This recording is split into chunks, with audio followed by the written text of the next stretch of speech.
Hoje é o primeiro domingo do mês, como nós anunciamos domingo passado, nós iniciaremos uma nova série. A gente sempre inicia os meses aqui na Igreja Batista Urbana com séries para expor o texto bíblico. E esse mês é um mês especial para nós. Na tradição cristã reformada, nós somos herdeiros de uma tradição cristã reformada, a Igreja Batista Urbana. Nós celebramos o mês da Reforma Protestante. No dia 31 de outubro de 1517, 517 anos atrás, o reformador Martinho Lutero, você deve se lembrar dessa história, já deve ter estudado sobre isso. O reformador Martinho Lutero, ele apregoou na porta da igreja de Wittenberg, ali na Alemanha, 95 teses que objetivavam provocar a igreja da sua época a uma reforma, uma reanálise, a uma reavaliação. Essa reavaliação não aconteceu, o Papa não estava interessado nessa rediscussão, nessa reavaliação, e então Lutero foi excomungado da igreja e acontece um movimento que nós chamamos de Reforma Protestante. A partir desse movimento, outros homens já vinham discutindo essas mesmas questões que Lutero, usado por Deus, apregoou na porta de Wittenberg. Se você puder abaixar só um pouquinho para esse eco sair. Mas outros homens já vinham discutindo isso que Lutero, usado por Deus, pregou ali na porta da igreja de Wittenberg. Mas a partir disso, a partir desse movimento, sem dúvida alguma, a Europa explodiu. Outros movimentos começaram a acontecer e surgir na Holanda, na Escócia, outros reformadores, João Calvino, Savonarola, enfim, outros homens começaram a se levantar e, sem dúvida alguma, foram homens importantes para a história da igreja.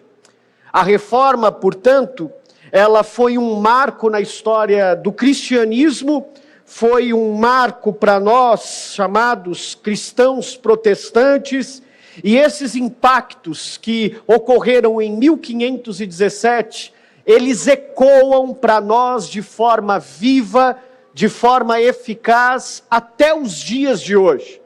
Não é algo que ficou apenas em 1517.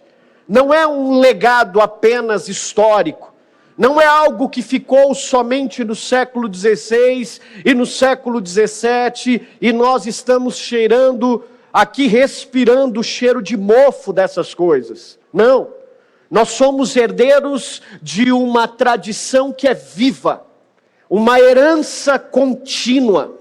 Existe uma expressão para nós reformados que a gente sempre costuma dizer que uma igreja reformada, ela está sempre se reformando, constantemente em reforma. Porque esse legado deixado pelos reformadores, ele é vivo, ele é eficaz. Mas constantemente, nós, igreja do século 21 e a igreja do futuro, aquela que virá, precisa se lembrar, precisa voltar aos fundamentos da reforma, porque sem dúvida alguma, no meio do tempo, algumas outras vozes vão gritando pela nossa fidelidade e vão tentando se infiltrar no meio do povo de Deus e fazendo-se como verdades, vão tentando roubar a nossa fidelidade que nós devemos às sagradas escrituras e aos fundamentos reais daquilo que é inegociável. No ano passado, 2023, nós lançamos os fundamentos daquilo que nós chamamos os pilares da reforma. Se você não estava aqui no ano passado, você pode ir nas nossas redes sociais, lá no Spotify, no YouTube. Você encontra elas aí por meio desse QR Code. E você vai encontrar os sermões que nós pregamos sobre os fundamentos da reforma. São chamados de 5 solas.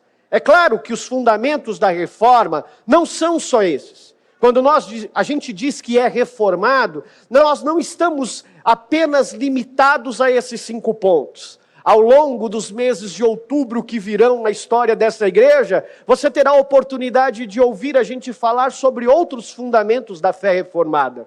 Por ora, nós vamos discutir esses principais. No ano passado, a gente então estabeleceu o fundamento da casa, pregando sobre os 5 solas. Nós falamos sobre o sola Escritura, o solus Christus, o sola gratia, o sola fide e o soli Deo gloria. Esses 5 solas são chamados assim porque sola é a expressão usada para somente. Portanto, quando a gente diz solas, nós queremos dizer somente a palavra de Deus, somente Cristo, somente a fé, somente a graça, somente a Deus glória. Nenhuma outra coisa que queira tomar esses lugares, o lugar da palavra de Deus, o lugar de Cristo, o lugar da fé que nos salva, o lugar da graça e o lugar da glória a Deus exclusivamente, pode ser um fundamento para nós, pode encontrar fundamento de validade para nós.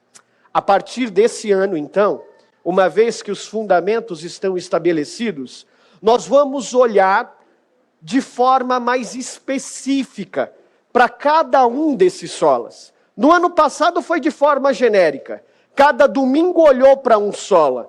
Só que isso é muito pouco para a gente poder entender cada um deles. Ele foi observado de forma mais geral. Agora, em 2024 e pelos próximos 5 anos, nós vamos olhar uma série longa que começa agora. Segura na minha mão e vamos junto. Ok? Nós vamos olhar para cada um dos solas. Esse ano, nós vamos olhar para o sola Escritura. E por 4 domingos, nós vamos entender as implicações do porquê somente a Escritura. Por que somente a Escritura nas nossas vidas? Quais as implicações do somente Escritura nas nossas vidas? E ano que vem, por que somente Cristo? E assim sucessivamente. Ok? Uma série longa de 5 anos, mas vai dar certo. Vem comigo, segura na minha mão. Para nós iniciarmos essa série, somente Escritura, por isso o selo ali no meio é a palavra de Deus que você está vendo, eu quero te convidar hoje a nós refletirmos sobre o Salmo de número 1.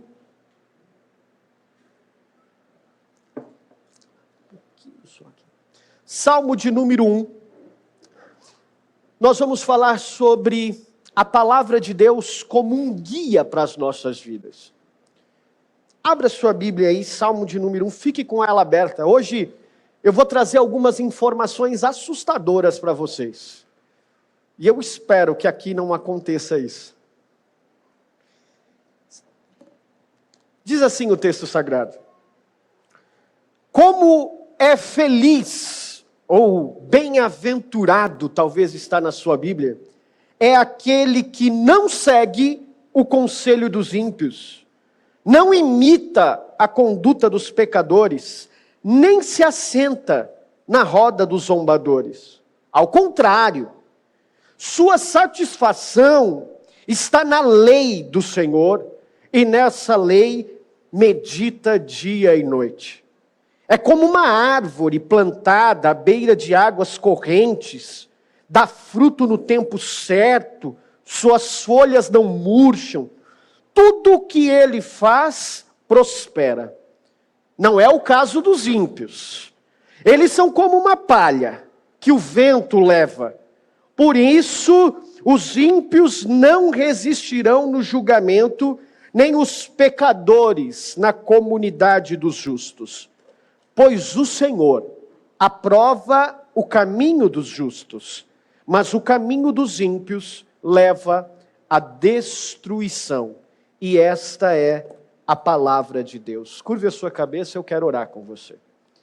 Deus bendito, obrigado por tua palavra, inspirada, inerrante, autoritativa, suficiente para nós. Obrigado porque ela é guia, lâmpada para os nossos pés em dias escuros que vivemos. Obrigado porque no meio de tantas vozes que clamam pela nossa fidelidade, por tantas verdades que se levantam no nosso tempo, nós podemos crer e confiar que a Tua palavra é suficiente para nós e não há nada superior a ela. Nós podemos descansar que o Senhor nos deixou a Tua palavra como um guia para nos levar de volta para casa, a vivermos uma vida que Te honra e Te glorifica. Nos instrui hoje a vivermos dessa forma. É assim que oramos, no nome do Teu Filho Jesus. Amém. O Instituto Lifeway de Nashville fez uma pesquisa a respeito dos cristãos que já haviam lido a Bíblia inteira. Em 2019, essa pesquisa foi feita. E quando eles fizeram essa pesquisa, eles descobriram que aqueles que frequentam regularmente as igrejas protestantes, aqueles que se chamam cristãos evangélicos, esse povo, como eu e você, que vem à igreja todo domingo, eles são inconsistentes em ler e pensar sobre as Escrituras Sagradas. Eles não levam a leitura bíblica a sério. Eles não pensam a vida que vivem em todas as suas esferas a partir daquilo que a palavra de Deus diz, orientando a sua vida. Eles vivem a partir das suas próprias convicções, das suas próprias experiências, a partir dos conselhos que eles recebem das pessoas, daquilo que eles acham certo. Eles são inconsistentes. Por exemplo, a pesquisa que eles fizeram revelou alguns dados estatísticos. Preste atenção nisso, porque isso é muito grave. Sobretudo porque eu e você podemos se enquadrar nessa pesquisa. Olha só que interessante. A pesquisa revelou que entre os protestantes evangélicos nos Estados Unidos, apenas 11% deles, nos Estados Unidos, apenas 11% afirmaram ter lido toda a Bíblia apenas uma vez. 11% dos crentes dos Estados Unidos, entrevistados, disseram que já haviam lido a Bíblia uma vez. No entanto, 30% dos entrevistados, 30%, disseram que eles liam apenas trechos da Bíblia. Eu vou ler essa parte hoje, esse salmo amanhã, esse capítulo depois de amanhã. E o restante, pasme você ou não, afirmaram que nunca haviam lido nenhuma parte da Bíblia. Essa é uma pesquisa de 2019. Aí você fala, Jefferson, de 2019 para cá deve ter acontecido alguma coisa, né? Pois muito bem. Um outro instituto muito importante, chamado Barna, o Barna em 2022 fez uma outra pesquisa parecida com essa. E ele chegou a uma conclusão que deu uma melhoradinha. De 11%, nós passamos para 20%. Olha como nós melhoramos. Uau, foi incrível. Os cristãos evangélicos afirmaram que, 20 norte-americanos afirmaram que leram a Bíblia inteira uma vez. Mas a maioria dos entrevistados relatou ter lido apenas partes, seções da Bíblia soltas, dispersas por aí. Aliás, você deve estar me falando assim, poxa vida, Jefferson, isso é a realidade americana. No Brasil é diferente, a gente é fogo puro. Aqui, rapaz, você está maluco? Aqui não é assim. De fato, não há nenhuma pesquisa específica sobre o percentual de crentes no Brasil que tenha ou não lido a Bíblia inteira. Só que essas pesquisas, elas avançaram para a compreensão de, se fosse feita em alguns países, quais seriam talvez as expectativas? E a conclusão dessas pesquisas é que se fosse realizado no Brasil, provavelmente revelaria resultados semelhantes aos dos estudos internacionais. Ou seja, a parcela de crentes num país que se diz evangélico, com bancadas evangélicas, que se diz protestante, que o Brasil é do Senhor Jesus, é um percentual que se aproximaria de 20% de crentes que já leram a Bíblia toda.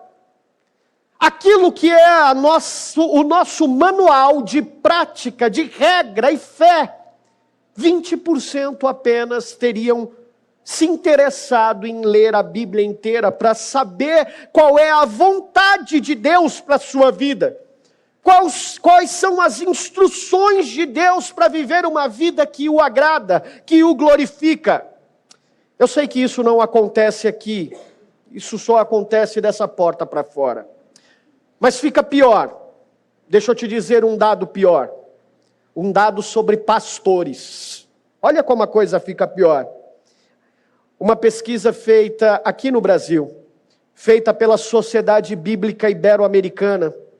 Essa pesquisa concluiu que 50,66% dos pastores entrevistados nunca leram a Bíblia toda. Nunca. Aquilo que é a ferramenta de trabalho de um pastor, porque de acordo com as prerrogativas que um pastor deve ter, quando Paulo fala com Timóteo sobre aquilo que um pastor deve ter, a primeira coisa que Paulo vai dizer é que ele deve manejar a palavra de Deus, ele deve saber instruir à luz da palavra de Deus, não dos seus conselhos pessoais, não a partir da sua experiência, não a partir do arrepio, mas a partir da palavra de Deus. Mas 50% dos pastores disseram que nunca leram toda a Bíblia. E a desculpa ou a justificativa, o motivo foi falta de tempo. Mas não deveria ter lido para que ele fosse um pastor? Vai ficar um pouco pior. Vamos falar sobre as crianças? Você que é papai, preste atenção nisso. Você que quer ser pai, preste atenção nisso. Esse mesmo instituto, esse mesmo instituto, eu me refiro ao Instituto Lifeway, ele fez uma pesquisa que chegou à conclusão sobre a leitura regular da Bíblia com crianças. E ele chegou à conclusão na pesquisa, se a leitura bíblica regular com crianças for constante, esse, sem dúvida alguma, será um fator, uma indicação de saúde espiritual dessas crianças na vida quando adulta dele, quando jovem.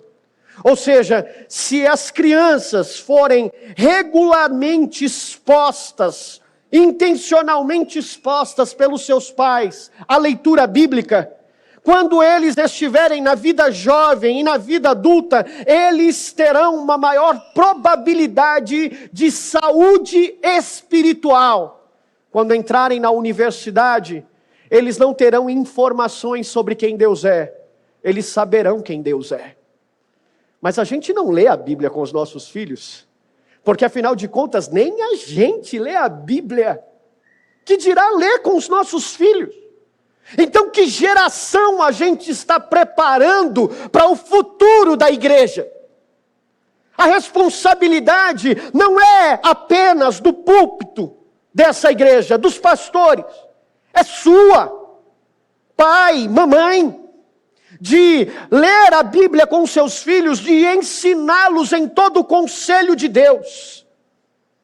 É muito legal que lá em casa nós compramos aquela Bíblia ilustrada que conta todas as principais histórias, e toda noite a Clara e o Arthur falam assim, a história. Antes de dormir a gente lê uma história para eles.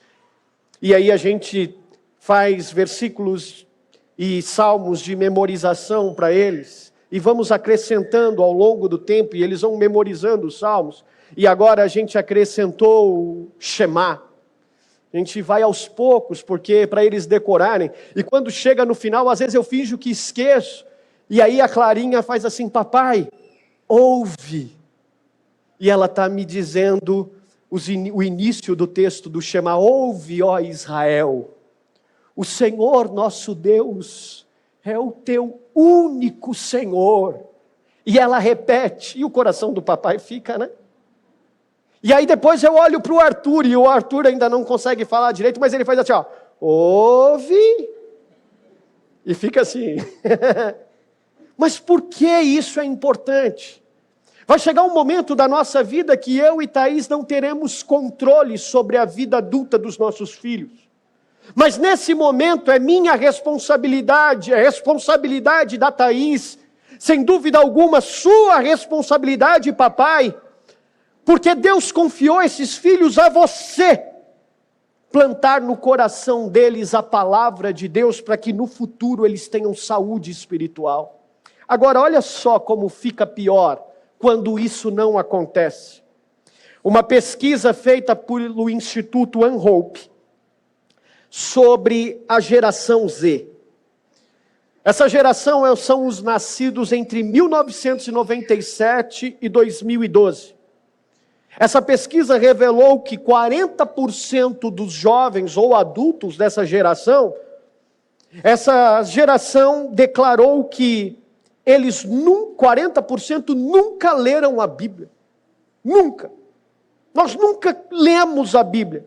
Foram entrevistados jovens de 20 países para saber como eles estavam enfrentando suas lutas, suas dificuldades, suas angústias, seus medos, e o que influenciavam eles na tomada de decisão, como eles eram orientados para lidar com essas dificuldades.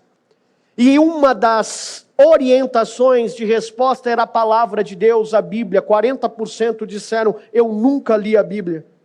De todos os entrevistados, apenas 7% em 20 países poderiam ser chamados de cristãos comprometidos. Cristãos que de fato leram a Bíblia. Ou seja, nós erramos no passado quando essa geração nasceu.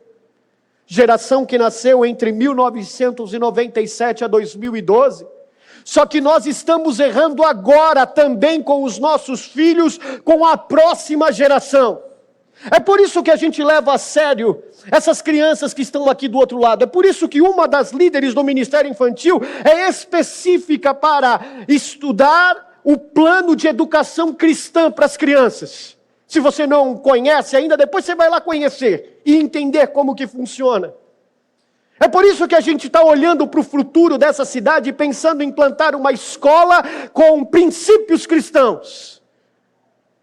Porque a gente precisa entender que é a partir da base que a gente pode influenciar a próxima geração para que eles conheçam a Deus. Algumas questões a gente precisa pensar a partir disso, irmãos. Algumas questões importantes, pelo menos duas eu diria que são muito importantes.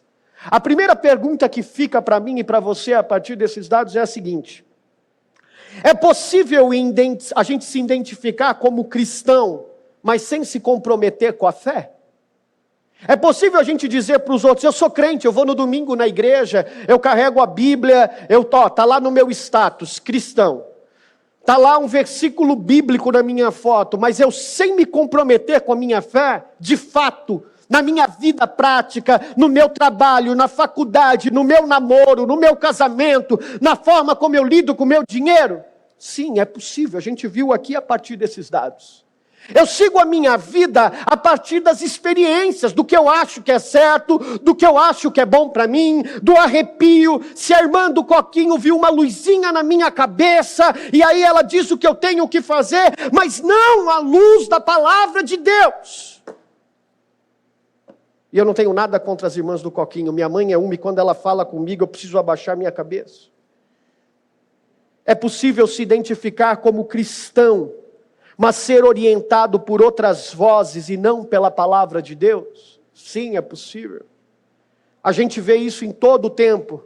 A gente dá mais crédito àquilo que o candidato diz, àquilo que filósofos dizem, àquilo que o livro de autoajuda diz. A gente dá mais crédito àquilo que as revistas estão dizendo, o que os partidos, o que a ideologia diz, mas não o que a palavra de Deus diz. A gente é orientado por outras coisas. Agora, por que isso é importante, Jefferson? Porque isso gera algumas lacunas, irmãos. A primeira lacuna que gera é uma lacuna da verdade. Nosso século, ele relativizou a verdade. Você nunca em todo tempo ouviu alguém dizendo, isso é uma verdade absoluta. Não existe verdade absoluta.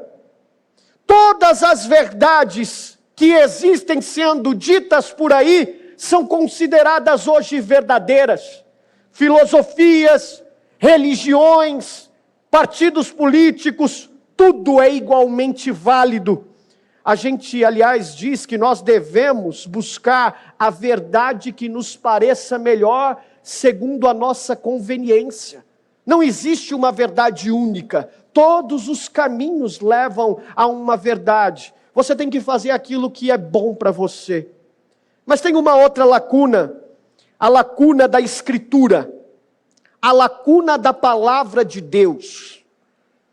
Se não há uma verdade absoluta, se todas as coisas que são faladas por aí são verdades, se nós devemos buscar a verdade que é melhor para nós, então a Bíblia, isso que nós acreditamos ser palavra de Deus, é um mero livro. Um livro antigo, chato e desatualizado. Não é isso que a gente ouve? Aliás, foi essa a resposta dos jovens para esse instituto. Por que vocês não leem a Bíblia? Porque ela é um livro antigo, é um livro chato e é um livro desatualizado. Só que essa não é a resposta só dos jovens. Tem púlpitos dizendo que a gente precisa atualizar a Bíblia, não é verdade? Tem, sim. Tem púlpitos dizendo que a Bíblia é machista, tem púlpitos dizendo que a Bíblia, ela segrega valores. Mas deixa eu te dizer uma coisa. Isso não é verdade. Isso é uma péssima hermenêutica da palavra de Deus. Porque nunca em toda a Escritura, em toda a história, cristãos, a Bíblia defendeu valores como a defesa dos direitos das mulheres, defendeu crianças. Aliás, nós já pregamos aqui numa série sobre mulheres, as mães de Jesus. Você volta lá nas redes sociais e escuta como a história, como Deus se importa com o valor da mulher. A Bíblia não precisa ser atualizada. A Bíblia não precisa ser encarada como antiquada. Ela não é um livro que cheira bolor. Por isso que essas questões são importantes. Então, Jefferson, o que a Bíblia é? Quando a gente estuda na teologia, existe uma matéria, bibliologia, e um dos estudos que a gente faz quando estuda essa disciplina é os atributos que a palavra de Deus tem. Isso é importante para você.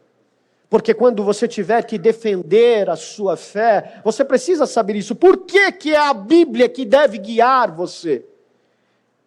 Por que é a palavra de Deus? Por que nós cremos que isso daqui não é antiquado, que isso daqui não é desatualizado, que isso daqui é o hálito de Deus falando comigo e com você? Porque cristãos em outras partes do mundo estão morrendo por causa de uma página que ele carrega no bolso, porque não pode tê-la toda. Porque a palavra, essa Bíblia que você tem, ela não contém a palavra de Deus. Ela não contém a palavra. Ela é a palavra de Deus. Ela é a boca de Deus falando com você. Quando você a abre, você tem o próprio Deus se comunicando com você. E porque ela não contém informações sobre Deus, mas ela é a palavra de Deus. Nós podemos dizer isso porque ela foi inspirada por Deus, para que homens santos a escrevessem. A gente costuma ouvir pessoas dizer, não, ela foi escrita por homens. Sim, ela foi. Sem dúvida alguma, Deus se valeu das suas personalidades, dos seus tratos, mas ela foi guiada, inspirada por Deus, para que esses homens santos escrevessem aquilo que Deus queria que estivesse escrito nesse santo livro, para que eu e você tivéssemos contato com a vontade de Deus para as nossas vidas. Foi Deus que inspirou esses homens, e porque Deus inspirou esses homens, nós podemos dizer que a palavra de Deus é inerrante. O que significa isso, Jefferson? Significa que na palavra de Deus não há erro. Por isso que ela não precisa ser atualizada. Por isso que ela não precisa ser revista. Por isso que ela não foi escrita tantos anos atrás, precisa ser revitalizada. Não! Deus não mudou. Ele continua sendo o mesmo ontem, hoje e eternamente. Ele é o Senhor da história, Ele continua o mesmo soberano, sentado no seu trono, e por isso a sua palavra não há erro. Ela é inerrante. E porque não possui erro, ela é autoritativa, porque ela vem do próprio Deus soberano falando conosco. Ela tem autoridade única e exclusiva sobre a nossa vida. Não tem peso de igualdade com outra coisa. Na doutrina católica, os cristãos dizem que a bula papal, ela tem o mesmo peso de igualdade. Não é verdade. A palavra de Deus não tem peso de igualdade com nenhum outro livro, com nenhum outro ensinamento, com nenhuma outra coisa. Ela é a autoridade, e disso decorre um outro atributo: suficiência. Suficiente para mim e para você. É por isso que nós nos valemos de conselhos de sabedoria, mas esses conselhos de sabedoria precisam encontrar na palavra de Deus fundamento de validade, para que a partir dela nós possamos ser guiados em todo o conselho de Deus, para saber qual é a boa e perfeita vontade de Deus para as nossas vidas. Dito isso para você, esse Salmo de número 1, ele é estritamente, não é estritamente uma oração, aliás, como a gente está acostumado nos Salmos. Mas ele é uma introdução de todo o saltério, de todos os 150 salmos que você vai ver. A oração mesmo, todo o saltério, começa lá pelo Salmo de número 3. O Salmo 1 e 2 são introduções para essas orações que vão acontecer. Mas esse Salmo 1, a gente pode dizer que ele é essa introdução que serve para o livro dos Salmos. E ele vai dizer como uma introdução sobre aquele que tem prazer de meditar na palavra de Deus e viver de modo a partir dela que o agrade. Olha, dá uma olhadinha para esse Salmo. Ele é dividido em 2 blocos. E por isso é uma boa introdução.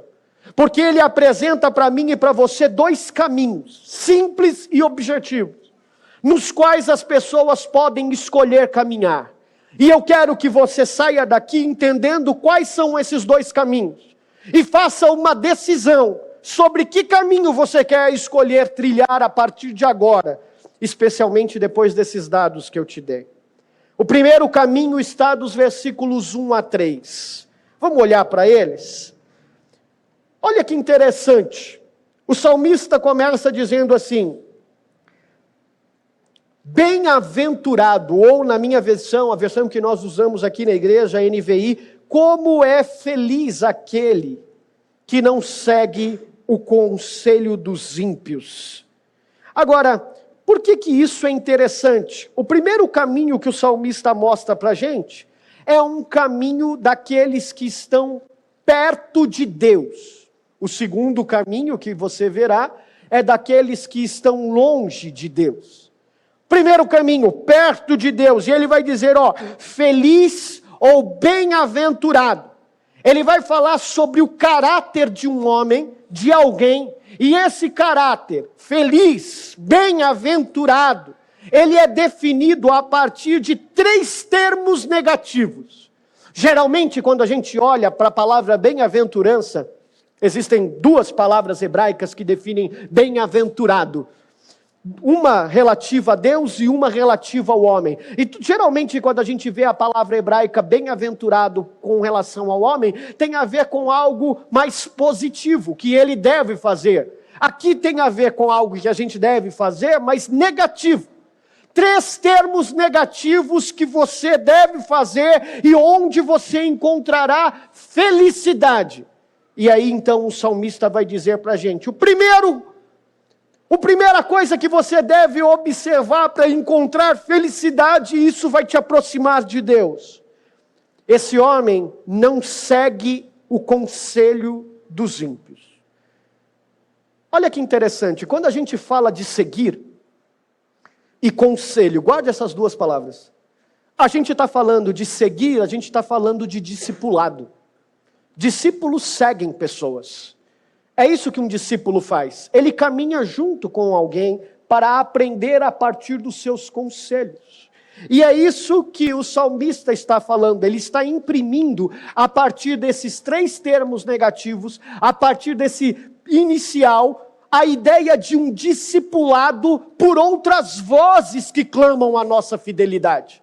Então ele está dizendo, olha, há uma felicidade, há um caráter definido, há uma bem-aventurança para aqueles que querem estar perto de Deus, para aqueles que não seguem, não são discipulados pelo conselho, pela voz, por aqueles que clamam por sua fidelidade, dizendo, olha, faça assim, faça aquilo outro, porque isso é o certo. E quem é que aconselha, segundo o salmista? Aqueles que são os ímpios. E ímpio aqui na palavra de Deus é aquele que é definido que anda longe de Deus, aquele que se opõe a Deus, aquele que não anda segundo o conselho de Deus. Então há um indivíduo aqui, meu irmão, que decide não seguir conselhos daqueles que se opõem a Deus. E ele segue. Ele não também imita.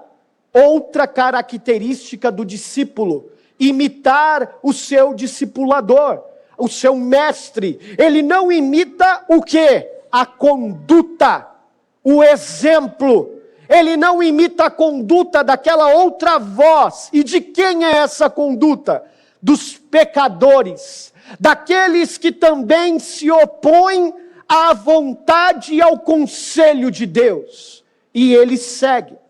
Ele também não se assenta. Ou seja, assentar aqui tem uma característica de comunhão. Ele não estende a destra da comunhão para aqueles que são e se assenta na roda, ou seja, na comunhão com aqueles que zombam da palavra de Deus, dos desígnios de Deus. Ou seja, o que o salmista está dizendo para mim e para você é que na nossa vida diária, eu e você podemos ser tentados a sermos guiados pelos conselhos, sermos guiados pela conduta, a nos sentarmos na mesa daqueles que não são amigos de Deus, que não estão perto de Deus, e por essas vozes sermos orientados na nossa vida cristã.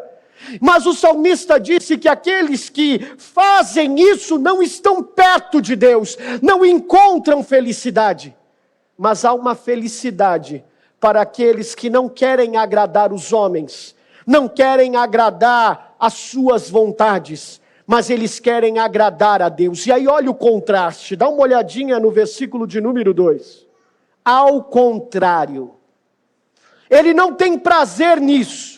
Ele não tem prazer em andar segundo essas características. Lá na faculdade, no trabalho, proporam para ele isso, trair a mulher, se encantar por essas coisas, mas ele não faz isso. Ao contrário, um contraste.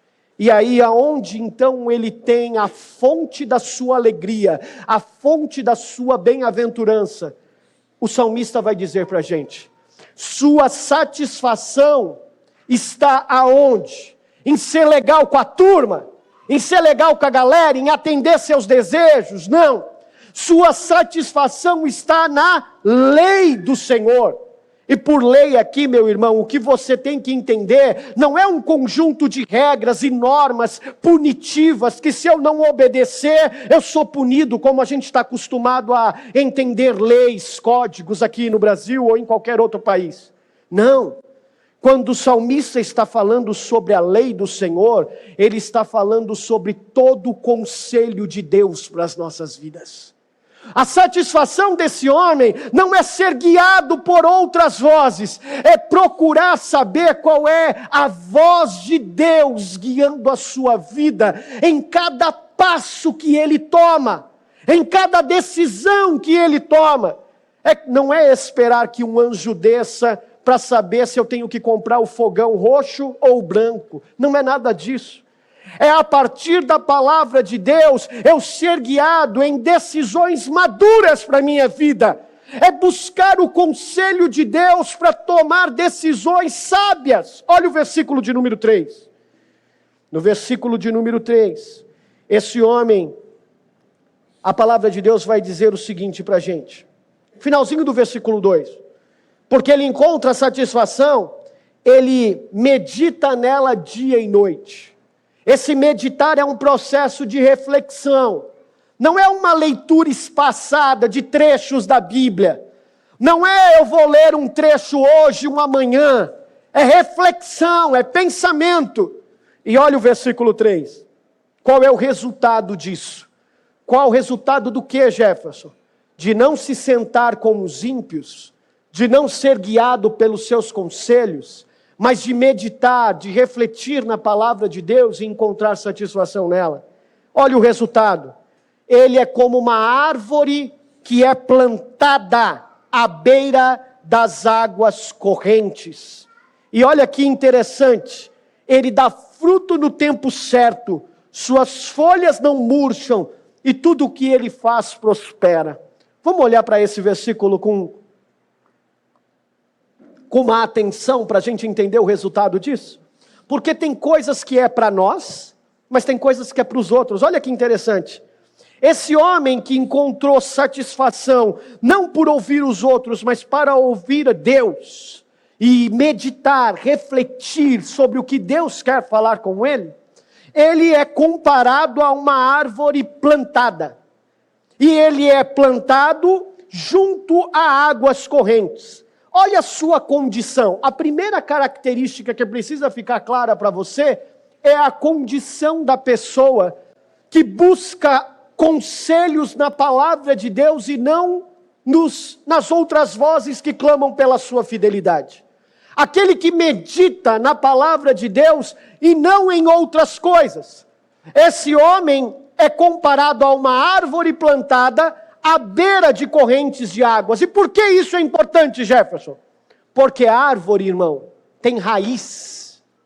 A árvore é plantada, é sólido, não se balança por qualquer coisa, tem força, é fortificada. A árvore é sustentada.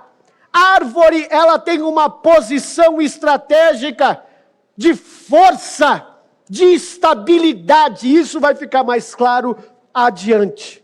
Mas não só isso. Essa árvore é enraizada onde?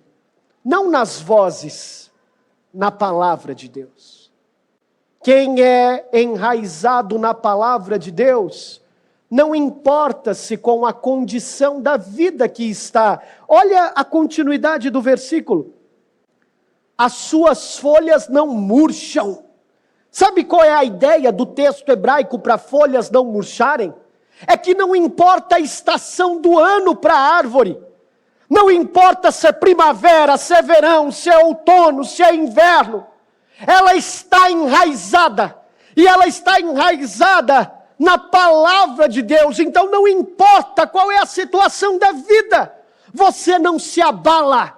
você está firmado na palavra de Deus. Suas flores, suas folhas não vão murchar. Você não vai balançar como outros balançam, se abalar com as circunstâncias da vida, porque, de acordo com a palavra de Deus, você sabe em quem tem crido, e você está certo de que Ele é poderoso para cuidar da sua vida.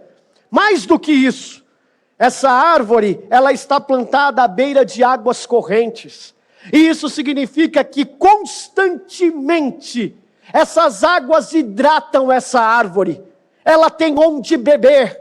Aquele que medita dia e noite na palavra de Deus, dia e noite está sendo hidratado por ela. Às vezes o nosso coração se inquieta, a gente se anima, a gente se desespera, mas logo quando a gente visita a palavra de Deus, a gente é hidratado por ela e a gente acalma o nosso coração. A gente lê o salmista dizendo: acalma-te, ó minha alma, descansa no teu Senhor, Ele está cuidando de você. E logo aquele coração inquieto encontra paz, e a gente se curva diante do cuidado e da soberania do nosso Deus. É essa a diferença. Agora, dá uma olhadinha, meu irmão, na continuidade desse versículo, porque ele diz o seguinte ainda: dá fruto no tempo certo. Sabe o que significa isso? Maturidade. Dar fruto no tempo certo é uma característica de que a árvore não se precipita. Ela entende os processos. Ela sabe que tem estação que não é estação de dar fruto, é estação de esperar, e está tudo bem. Vai ter algumas geadas, vai ter alguns invernos, mas no tempo certo o fruto vem.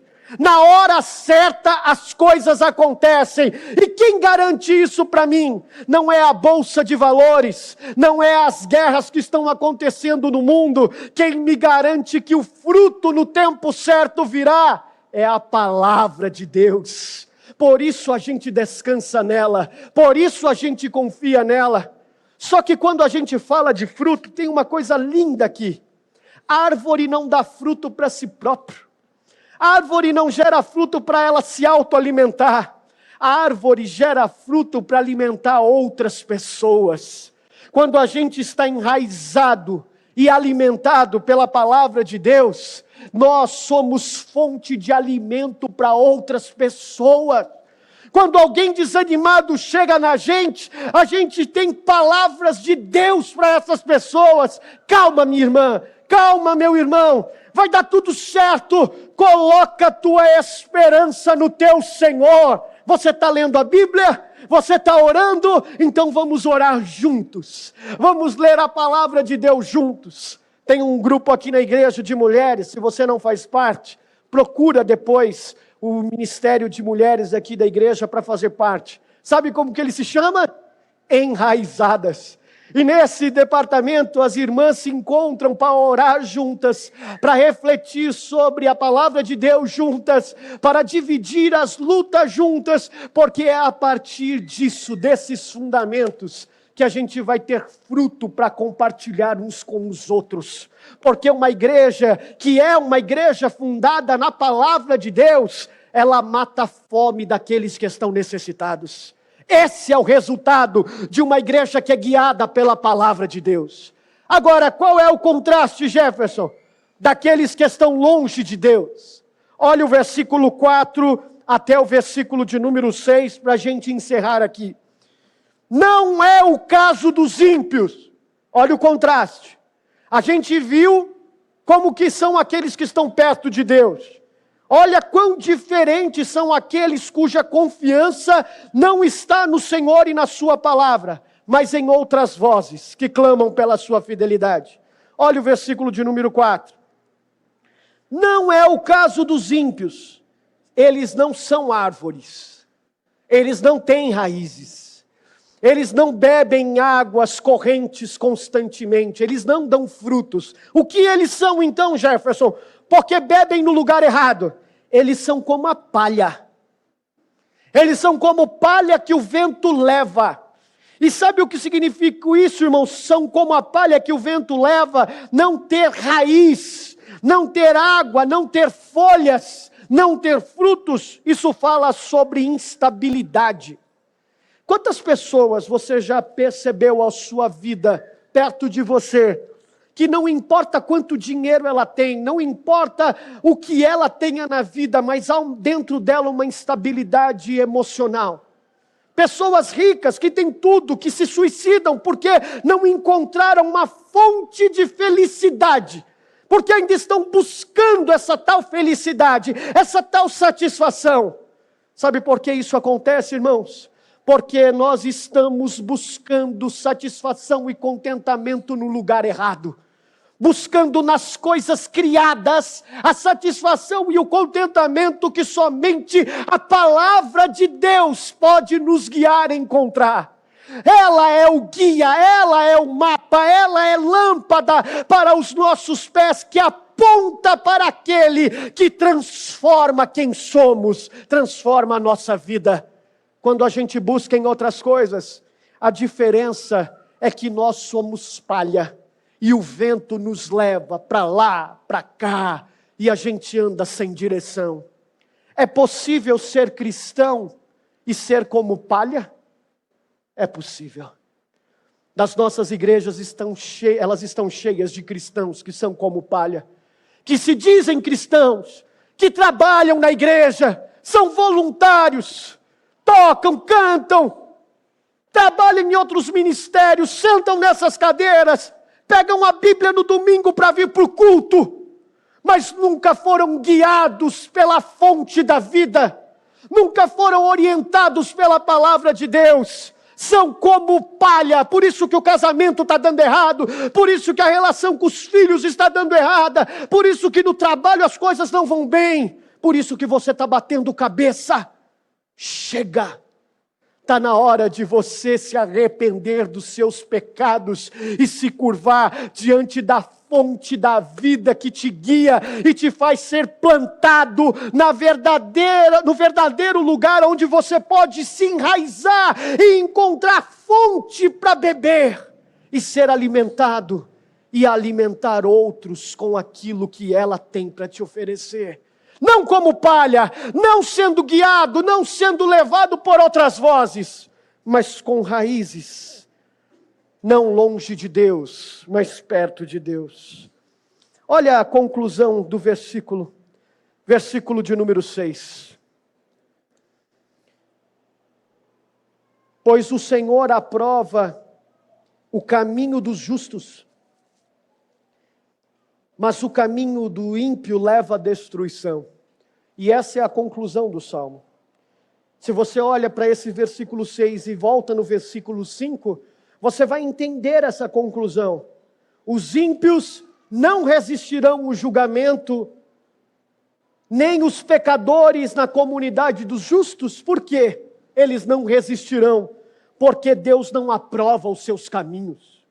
Deus não aprova os caminhos daqueles que não buscam nele a fonte de sabedoria, mas estão buscando em Weber, em Marx, buscando em outros nomes, nas coisas criadas. Chega de buscar nas filosofias humanas aquilo que Deus está disposto a dar para você, mas elas não ajudam, sem dúvida alguma, graça comum, mas elas devem encontrar na palavra de Deus fundamento de validade. Se qualquer outra voz clamar por superioridade à palavra de Deus, seja ela anátema, maldita.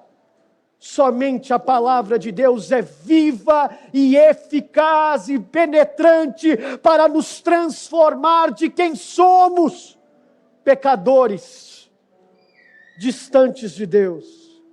2 caminhos, apenas um, Senhor, aprova. Aquele que nos leva guiados até Ele. Bom, como eu posso crer que a Bíblia é a palavra de Deus, Jefferson? Sem dúvida alguma é um movimento de fé. E a fé não brota no nosso coração por força da nossa capacidade. A fé brota por obra do Espírito. E ela surge em corações que se arrependem dos seus pecados. E até para se arrepender nós dependemos de Deus. Por isso, uma oração de misericórdia é tão importante. porque nós devemos clamar por misericórdia. Deus tenha misericórdia de nós.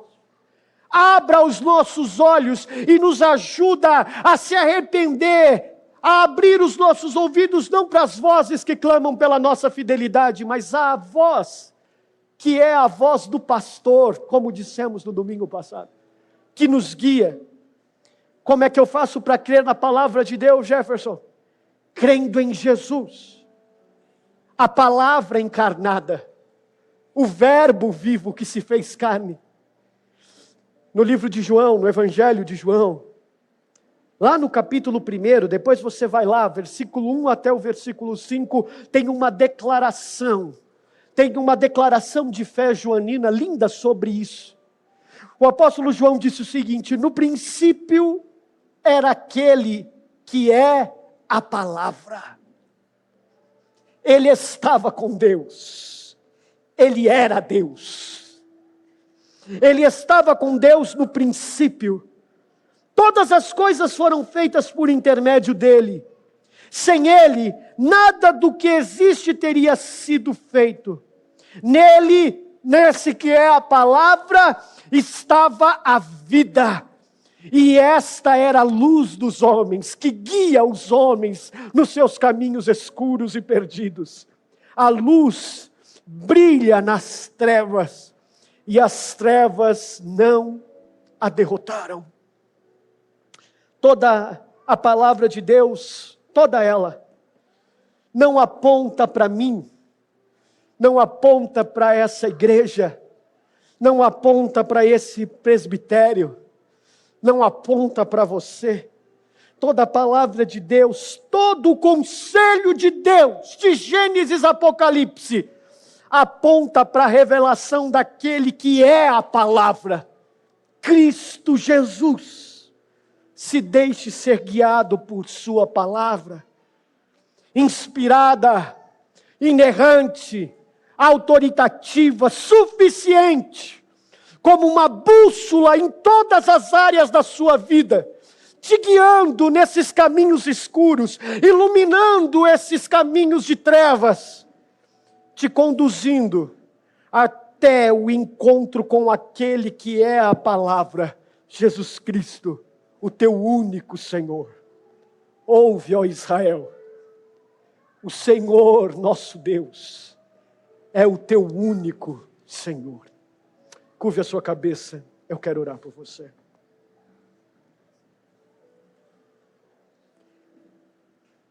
Obrigado, Jesus, porque o Senhor é a luz dos homens, tu que é a palavra encarnada, viva, eficaz, o verbo vivo, veio até nós, homens perdidos na escuridão dos nossos pecados, e revelou o caminho que nos leva até o Senhor, de volta para casa, reconciliando contigo na cruz, homens perdidos, justificando homens injustificáveis diante de Deus Pai. Obrigado por teu sacrifício, obrigado pela palavra rasgada na cruz, ferida, para que no teu sacrifício, eu e meus irmãos pudéssemos hoje ter tua palavra escrita. Obrigado pelo sangue daqueles que morreram, para que esse texto estivesse hoje nas nossas mãos. Obrigado porque hoje podemos ter vida por meio da tua palavra. Nós aguardamos o dia em que a revelação plena se cumpra e que nós possamos perseverar firmes até o fim, quando o encontraremos e a gente verá o Senhor como o Senhor é, face a face. Obrigado por tua palavra. É assim que oramos, em nome de Jesus. Amém. Que você leia a Bíblia daqui para frente, meu irmão.